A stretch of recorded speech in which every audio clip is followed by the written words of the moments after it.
how pleased we are to be here, and then tell you this panel has worked really hard to have a kind of dialogue before we actually came up here on stage. So I wanted to explain just briefly about a little bit of our process. We had a series of questions we developed after reviewing manifestos or declarations from yesterday, and then we developed those into a series of prompts that I will give the group, and we have people who are going to respond to the prompts. So that's how this is structured, rather than a kind of question-answer.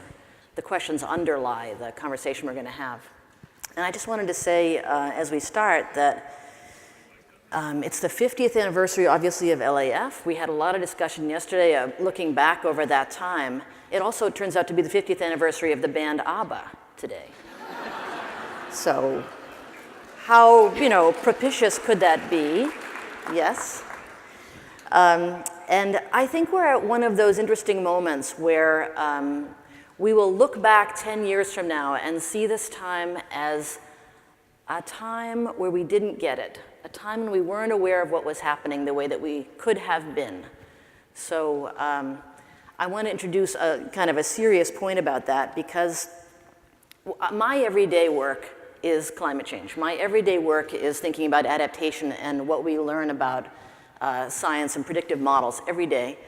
And we had a terrifying experience in the San Francisco Bay Area a couple of months ago where a woman who's a senior, highly respected person at the National Oceanic and Atmospheric Administration named Margaret Davidson, who went and gave a lecture, a couple of speeches in California, and said, sea level rise is going to be 6 to 9 feet by 2050.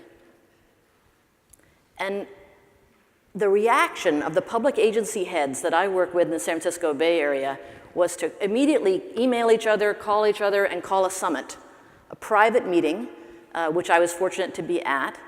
And luckily, I was able to email with Margaret Davidson before that meeting and found out that that was her personal opinion, because they thought that what she was saying was that the National Oceanic and Atmospheric Administration is predicting 6 to 9 feet by 2050. And she said, no, there's no new data. There's no new model result. There's no new study of Antarctic ice melting. It's her personal opinion, having watched these models develop over time, that we will, at some point, get a phone call or hear a lecture that says it is, in fact, now predicted to be 6 to 9 feet by 2050. So the day that I heard the news about the 6 to 9 foot conversation or projection that she personally made, I had to go home. I was sitting in my office. I thought, wow, if that's what's going to happen, we're not ready. We can't be ready. We can't be ready by 2050 for almost 10 feet of sea level rise. And the agency heads that I talked to on the phone that day, who called the meeting, said, well, that's it then. No wetlands. We're just going to do walls. And another example of how we can't be ready. People don't think we can be ready that quickly. So what I hope we'll get a little bit of today is a stronger sense of urgency. Because if we're lucky, we have 80 years before we're going to hit 3 to 4 feet above what's today's normal in sea level. In that issue alone, it's almost as if when we heard the 6 to 9 foot thing, it's as if the federal government called you and said, there's an asteroid that's about to hit the Earth in 2050. They're not going to call us and tell us that. That's not going to happen, I hope. But it was that kind of thing. And as we think about climate change, I think we heard from Martha and also from Dirk Simons yesterday how important that was. Martha Schwartz really emphasized that. It's as if we are all going to a new planet against our will. And you can't say no, you have to go, and they tell you, oh, it's not going to be as nice. But you have to go. So I think we're going to look back on this 50th anniversary, is what I'm trying to get to, and feel that there were things that we knew that we didn't take as seriously as we should have at the time that we heard them. So with that, I'm going to start our conversation. I think you've had time to look a little bit at who my panelists are. I want to thank them, mostly, rather than introduce them, and then move into our conversation. We're going to begin with a poll question, just to get a sense of your thoughts quickly. And if you wouldn't mind going on to Slido to answer this poll question, we would really appreciate it. The question is whether, now that we've learned that the environments we've altered, particularly in North America and in Europe, the way we've altered the global environment, is causing climate change, our question to you is whether you think we still have time before a crisis, whether you think we're in the early stages of a crisis and have to do new things, not more of what we've done before, but new things, or whether you think we're in triage mode. I mean, Martha Schwartz was talking basically yesterday about throwing stuff at the wall to try to make sure the Arctic's not going to get too warm. Try anything. So do you think we're at that point of try anything? Do you think we're in the early stages, or do you think we still have time before that crisis hits and we just need to do a lot more of what we do now? And if you wouldn't mind going to Slido and answering that question, that would help us take the temperature of the room.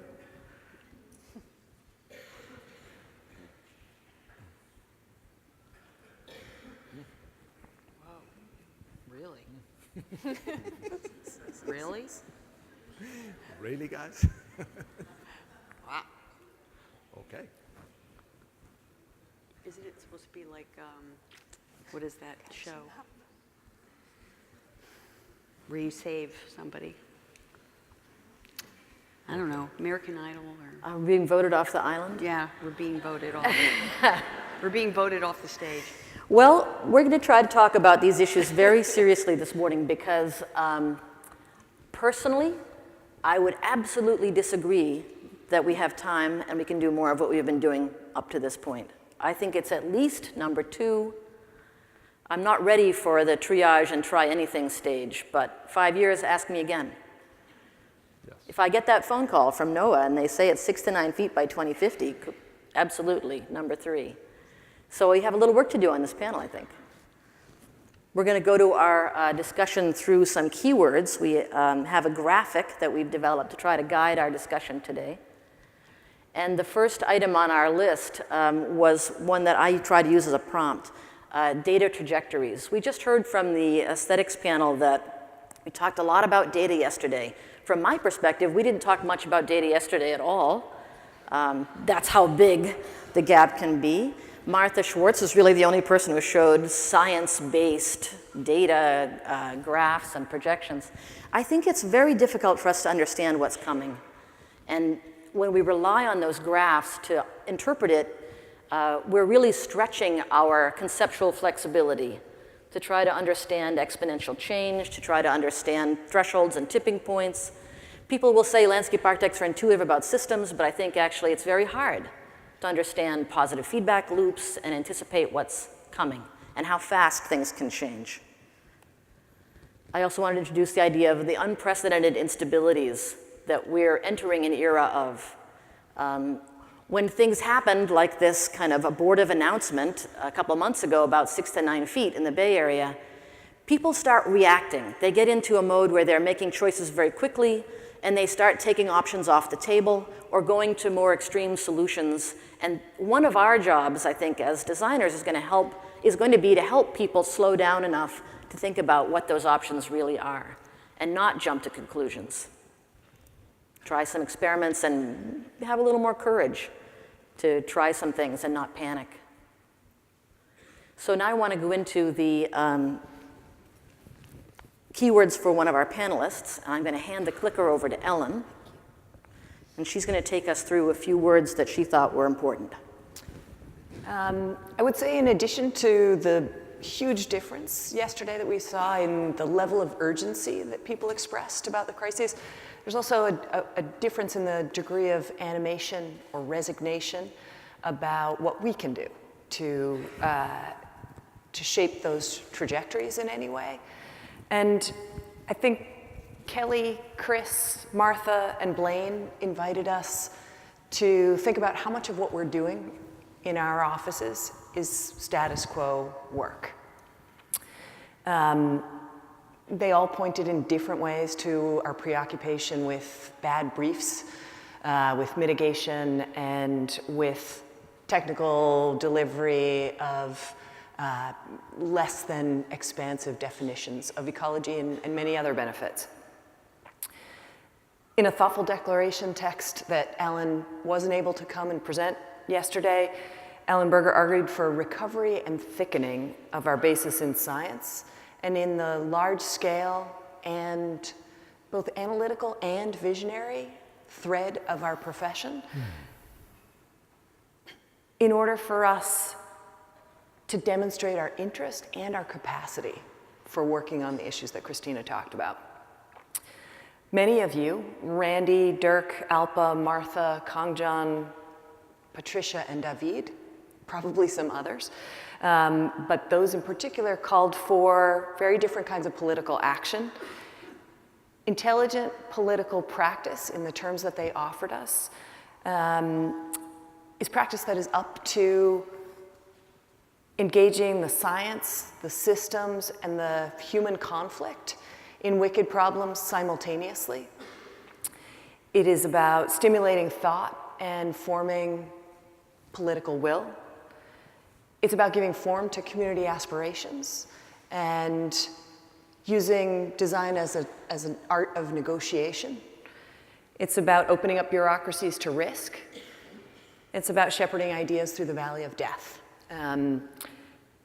The kind of political design that people offered us, I think, would help us attract a much more diverse group of people to our profession, and we'd have a richer set of partners to try to accomplish this work with. There'd be less resignation as we recognize the urgency.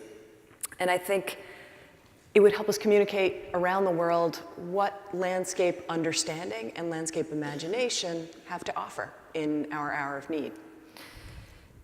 It would also probably generate a lot more money for the work. I completely forgot about advancing my words here. Otherwise, And now I'm just going forward. the arrow in the middle is the only one. Okay. I'm going to give it to you, and you can help me.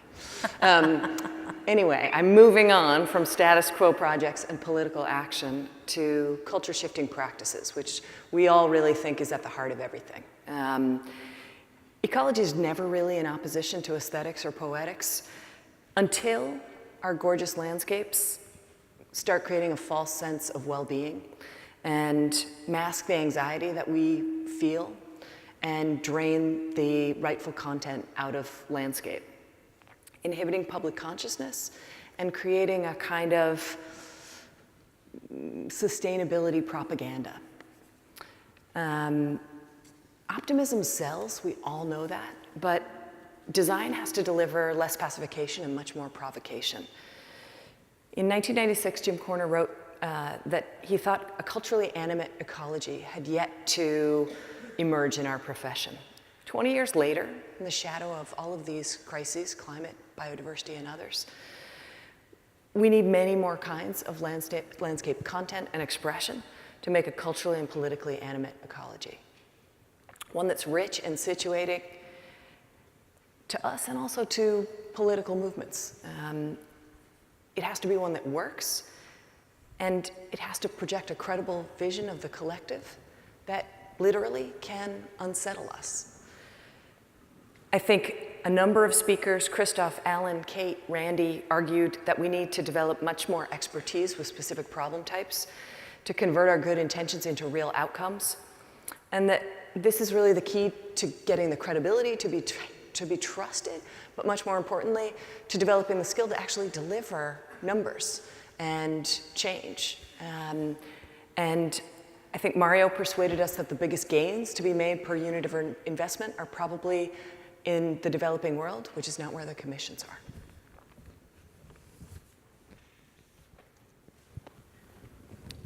I'll just give you a prompt. Yes. Quantitative difference. I talked about that. So I counted on Brett to be my slide man.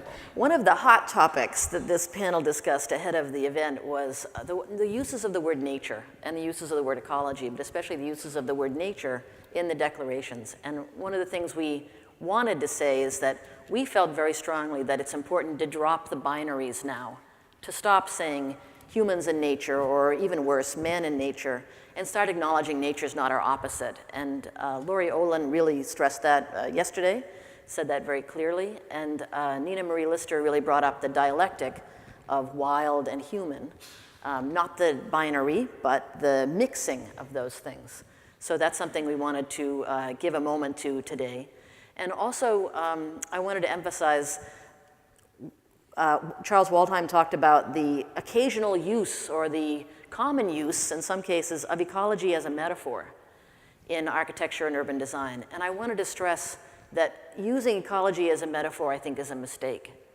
Understanding the actual ecology will give you a lot of material that you can use before you go to the point of metaphor.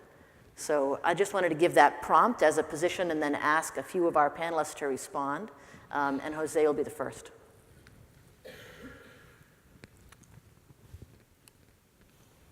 Okay, I'm just going to put out here a few words and follow them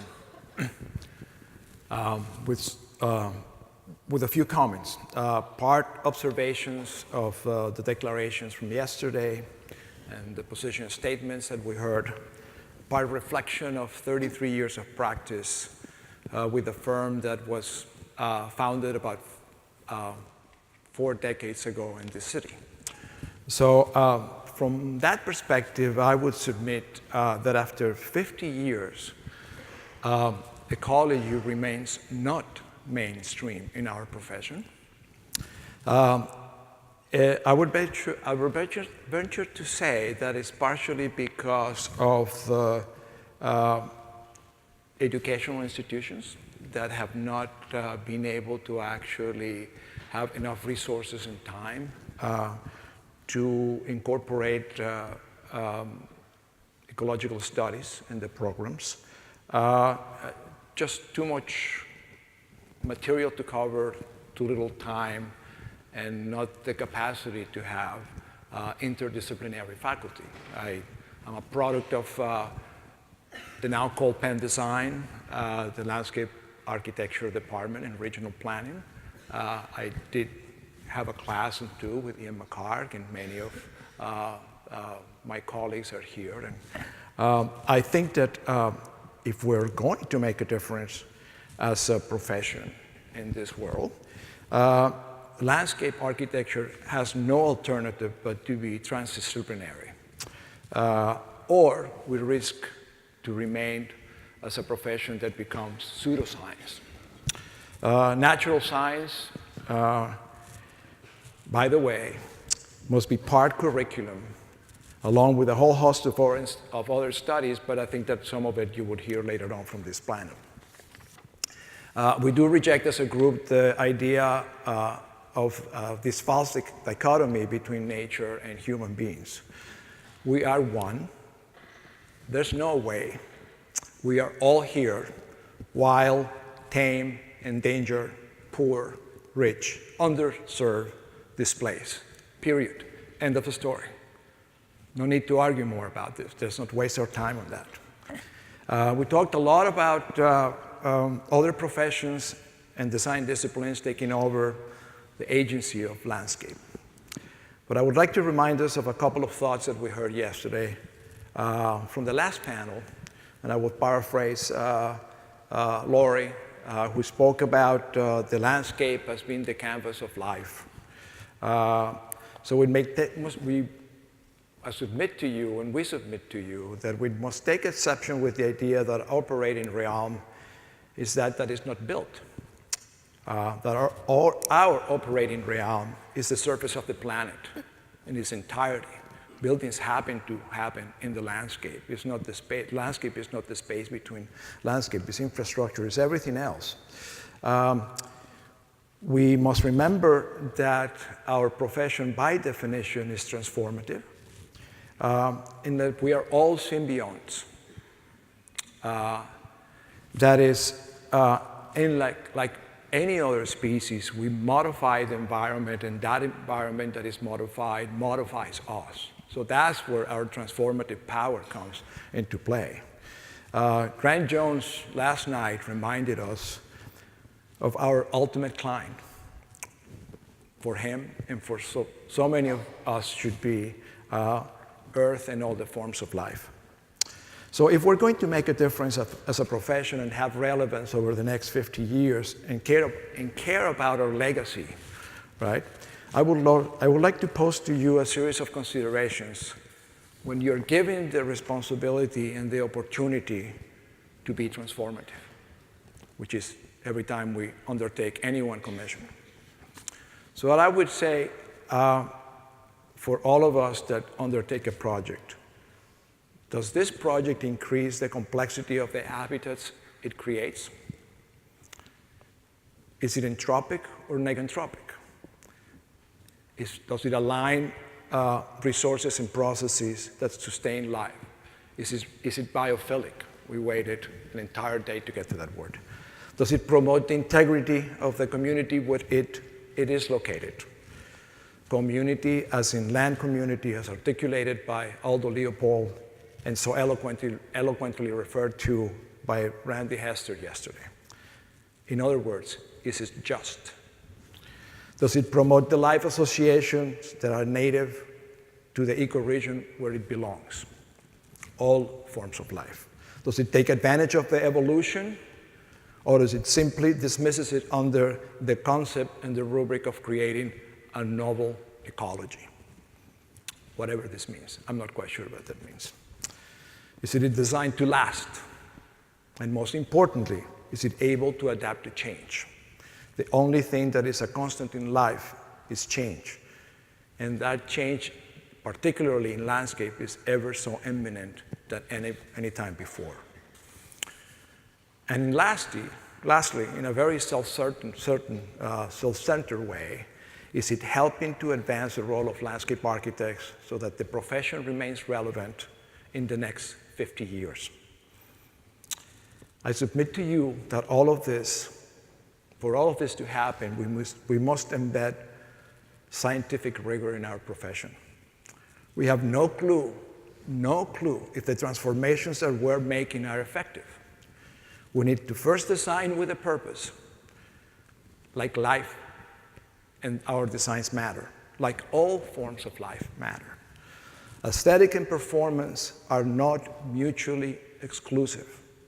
Beauty is affected by knowledge. We don't like and we don't appreciate what we don't know. So we need to educate. Beauty is learned, I submit to you. So measure the performance to test your hypothesis, design your experiment, and find out what you are doing, that if what you're doing matters. How are you changing the environment, and how is that environment changing you?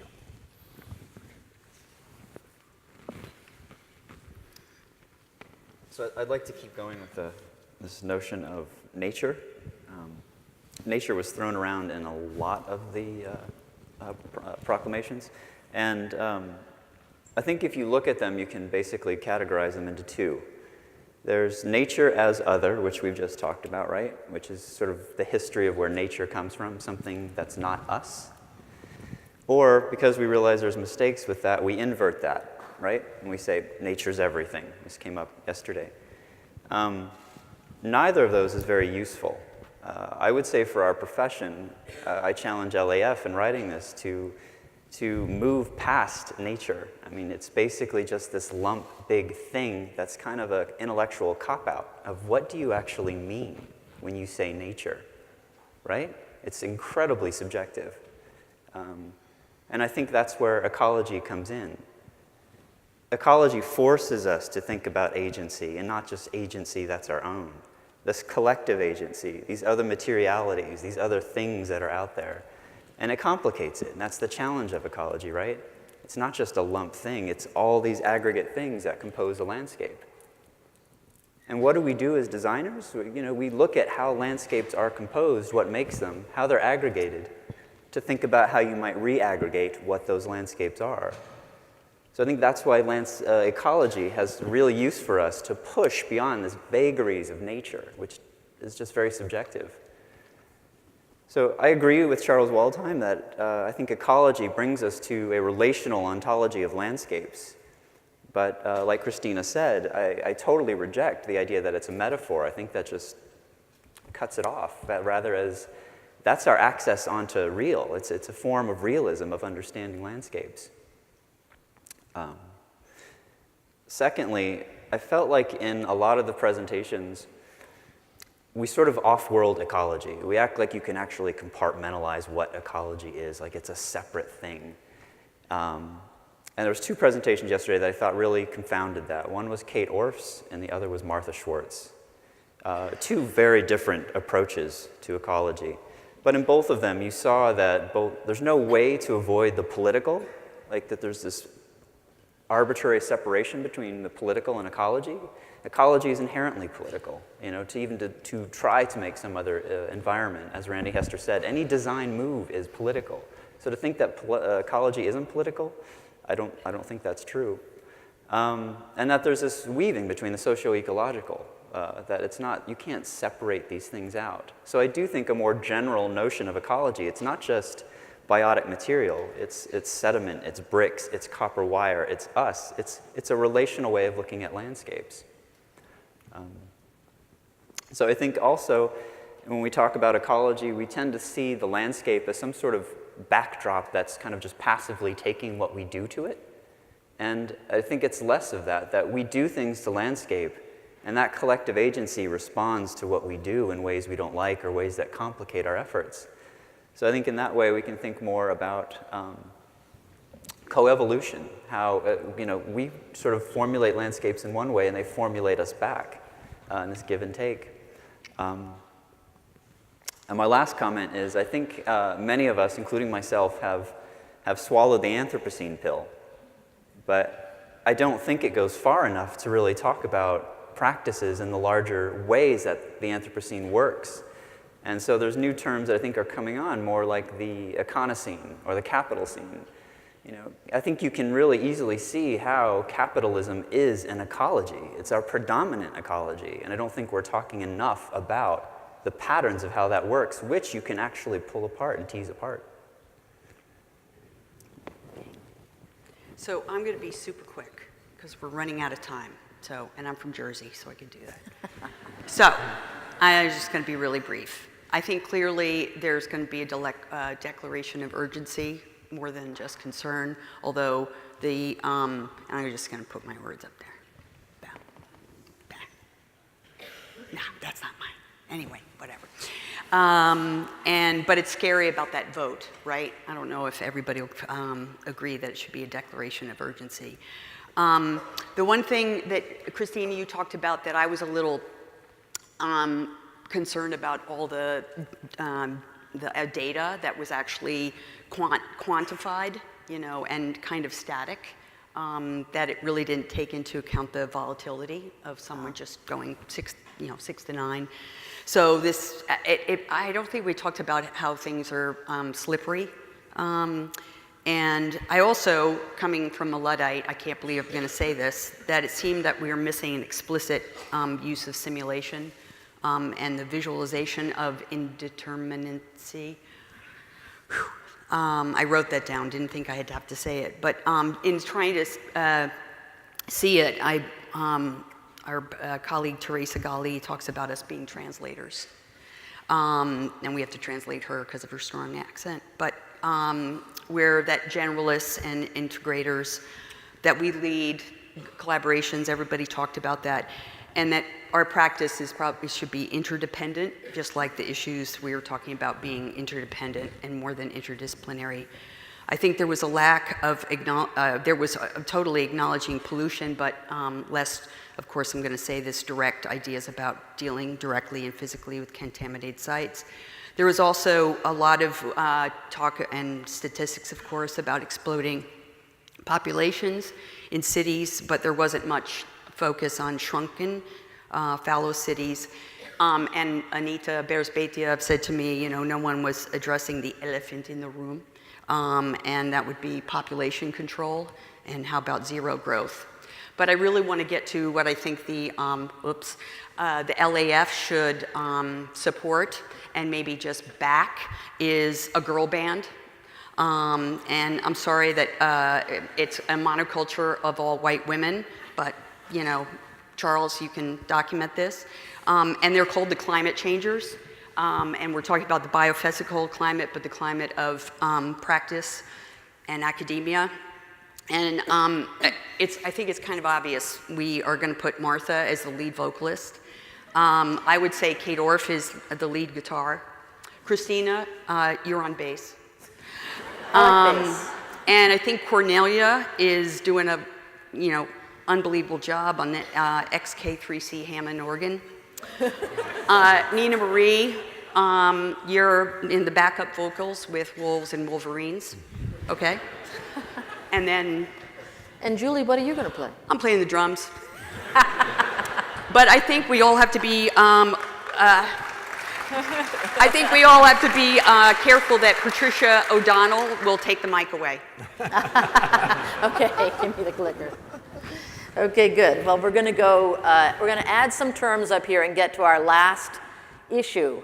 And we'll leave some of these terms to be provocative for Q&A. Let me come to the one that we want to talk about. Okay, so the other issue that came up in our conversations before we came here was the need to be aware of the impacts of territorial conflicts, climate change, resource conflicts on human populations. And the way that the movement of human populations as refugees, I think the UN estimates there are 60 million refugees in the world right now, the way that's going to affect us, our politics, our ecologies, our ecosystems in the biophysical world, and our own abilities to summon compassion. And that's one of, probably an equal issue with all of the other physical things, is the social and cultural dimension of that. So I wanted to give the prompt that really ecology is us at this point, as a lot of us are on the move, human beings, and offer Antje an opportunity to talk a little bit about that. Thanks, Kristina. Coming from Europe all the way here to the States and experiencing that sudden wave that hit us from one day to another, and also quite an intuitive reaction, like you also explained in the beginning, from Angela Merkel saying, yes, we can do it. We can accommodate for this kind of change that this will cause for us. We have experienced that this is a topic that creates a lot of, at the moment, debates, attention, and a big congress like this would have been impossible, I think, in Europe at the moment, without really addressing also this issue of migration of populations of different species, adapting to certain conditions, changing conditions that need corridors for moving, as well as people also needing that. And we've experienced how the Mediterranean Sea, that we always knew only as our holiday destinations, as a symbol of beaches, lying on the beaches, suddenly scattered with dead bodies, with materials, and suddenly having a very different conception of what it actually means, what we thought of quality of good life, of designing different patterns of life. Yesterday, we've also seen Blaine, who has shown the flights across these suburban American landscapes.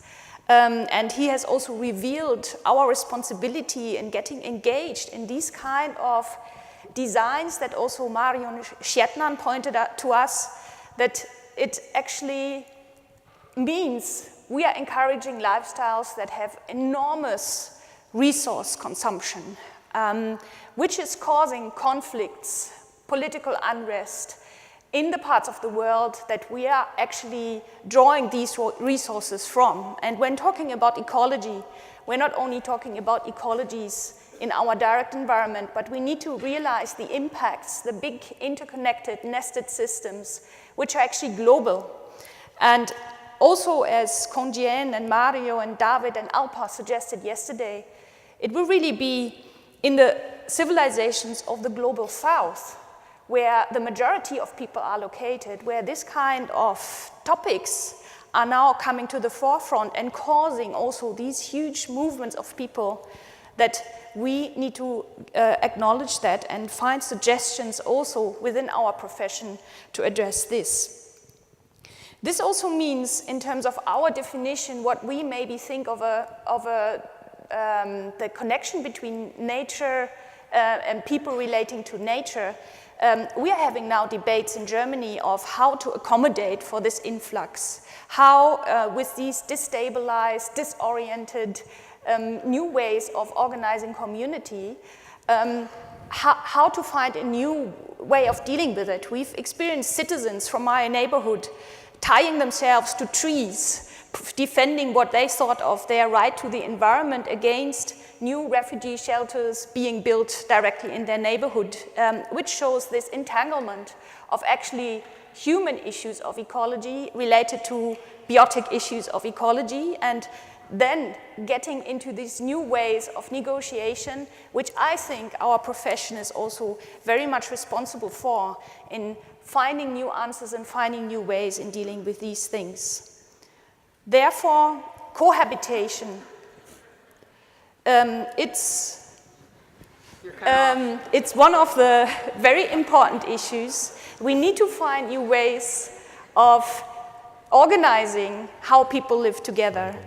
And we need to find ways of engaging ourselves in these transformative processes. I think we do not have time, and we cannot call for any kind of geotechnical approaches, as Martha Schwartz suggested yesterday, but we need all our energy to get ourselves into these processes of what also Kate Orff puts as foster an era of direct community engagement with the environment and really make this connection between people.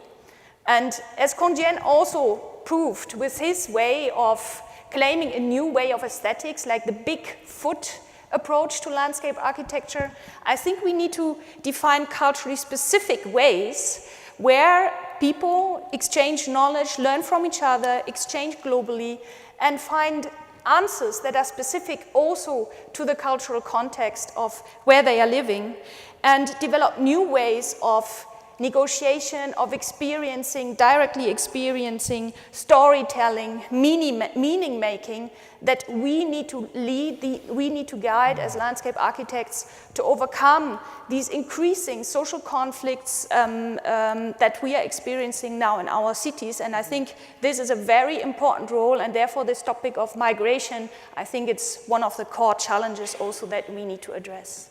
Thank you, Antje. So we're going to go to questions. I see that there are 25 people who want to know what cyborg biodiversity is. I'm so excited about that. Or they just like the question.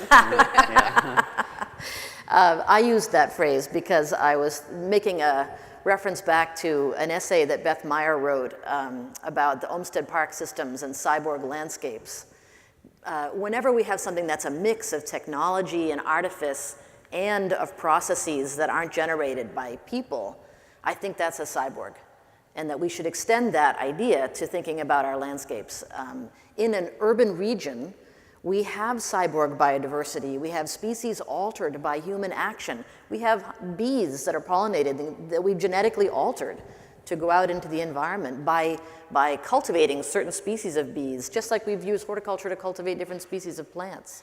So we live in an altered world of biodiversity, not a precious world of just species that exist outside of human influence.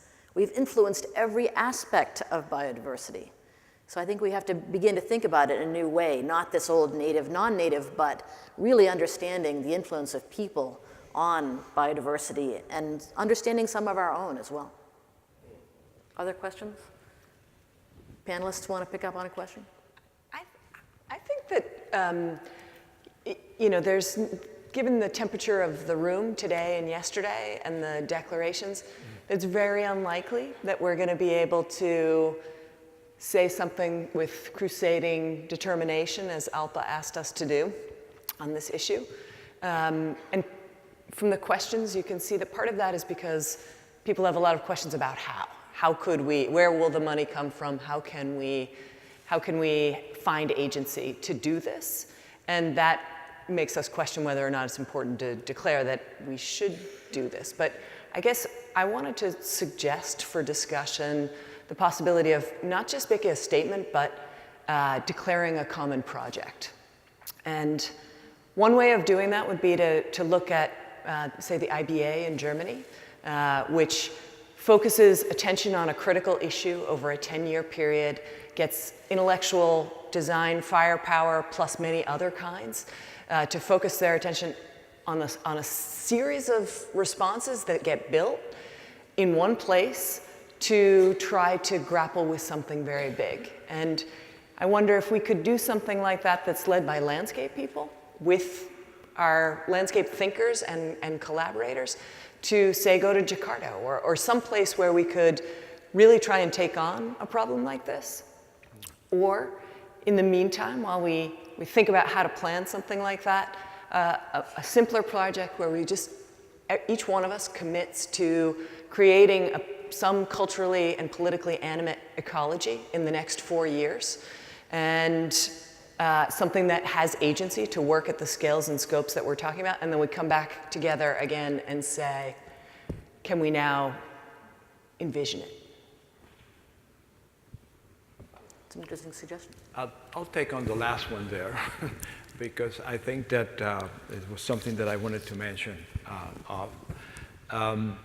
It's interesting, we spent a whole day yesterday, and the only rating system that kind of measures performance in any way, shape, or form was actually mentioned by perhaps the oldest practitioner in the group today, right? He mentioned something about Living Building Challenge, and something that, by the way, was created by others than landscape architects.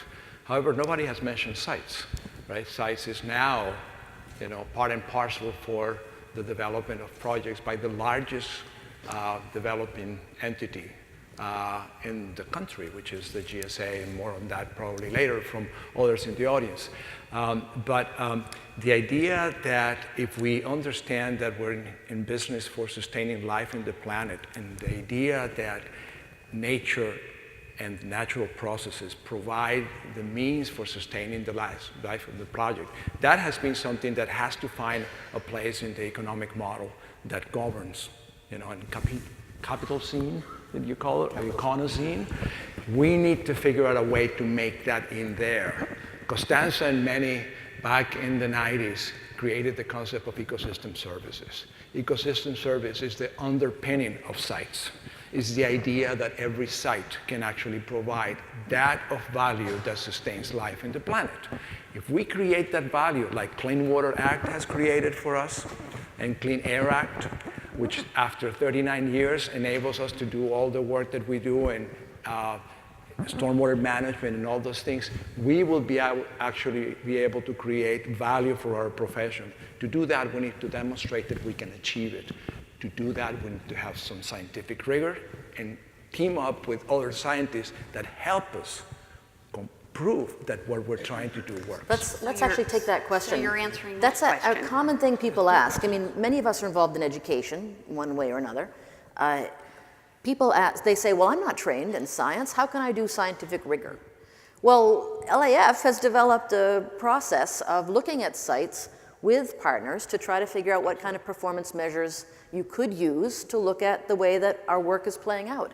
The point is, if we don't know whether our work is succeeding or not, whether you have a partner from science or whether you learn to do it yourself or whether you ask someone else to help, why would anyone hire us to do this?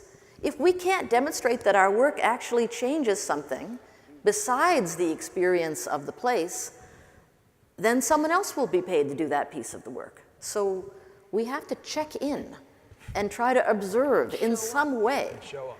Check in, show up, and frankly, look upstream for partnerships, for causes, for issues that are, dynamics that are in the way of achieving something more. Otherwise, we'll become less and less relevant as issues become more and more urgent.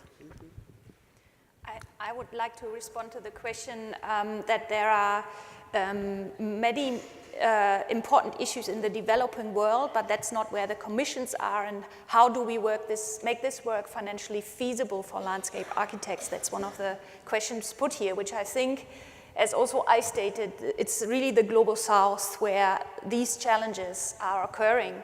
And also we need to redefine our thinking in terms of how to cooperate. We have so many international students joining our universities. We have so many opportunities. Like when I started my profession in Germany, I worked on master planning issues in China, and I was really frustrated being only in teams led by Germans with Chinese only as translators, doing all these big master planning projects in China with nobody in the whole team ever having been to China. And then I challenged my boss and I said, I'm not going to continue doing this unless you send me to China and find a local partner, which then was Congenu, luckily, at that time. And so I really started relearning landscape architecture, I have to say. And this was, for me, so revealing. And I'm quite sure without this experience, I never would have developed in that way. And now we set up a program which was funded by the German and Egyptian governments for a cooperation to set up a cooperation around the Mediterranean Sea. And in the beginning, it was thought like, let's do the basic courses in Egypt because they are not so developed, and then the students come to Germany and learn all the high-tech modeling approaches. But we switched it the other way around, and we said where the students are going to work deeply in very challenging, very complex environments, and also then do their master thesis, it's going to be to have the second year in Egypt, where we can relate directly with the local communities, the local challenges, and work in the field. And it's especially for us from the global north to work there. We learn so much more than we actually learn here. And we've had enormous impact with 5 Egyptian ministers joining the graduation ceremony, really seeing also a different way of cooperation on eye level. And I think on this way, we need to cooperate together and also see all the money that's going into all these projects in the developing world, how to use that in a different way to really cooperate on an equal level, rather than having this attitude of going there to earn money, but stay in our comfortable environments here. Yeah.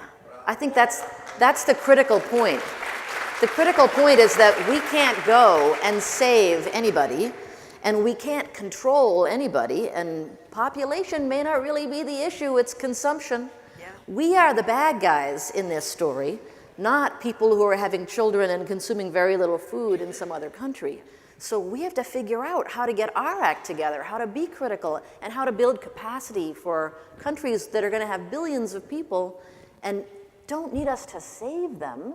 They need us to get our shit together here in the developed countries and do the best we can to not make things worse for the rest of the world. Right, because I was, the missing question here, for me the missing question here is what are these chairs made of that look like they're from the Harvard Club? Leatherette? Yeah, I think it's Naugahyde.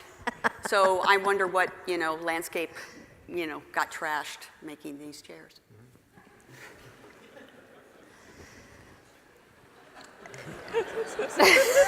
Just asking. My mind flashed on a Hammond organ for a second. I just couldn't cope.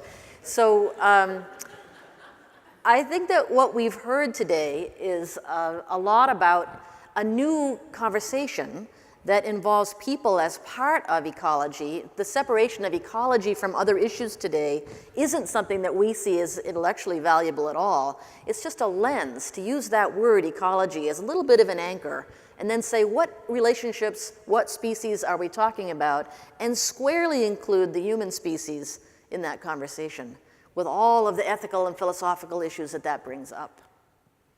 Yes.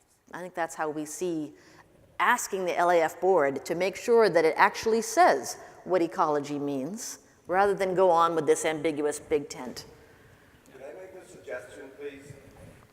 I know it's irregular to speak up, but I think that the best way to communicate is in a very simple way, and in the declaration, I would avoid using 90% of the words that started the discussion, that anyone in the street, in Spanish, you can't even translate it. Yeah, no, I totally understand. It's not that we want to use this jargon. We want to, but we're talking to you today and then going to a declaration at the next phase. It should be understandable for anybody in a bus. Absolutely. Yep. Agreed. Okay. Okay. Thank you. Thank you. Break time.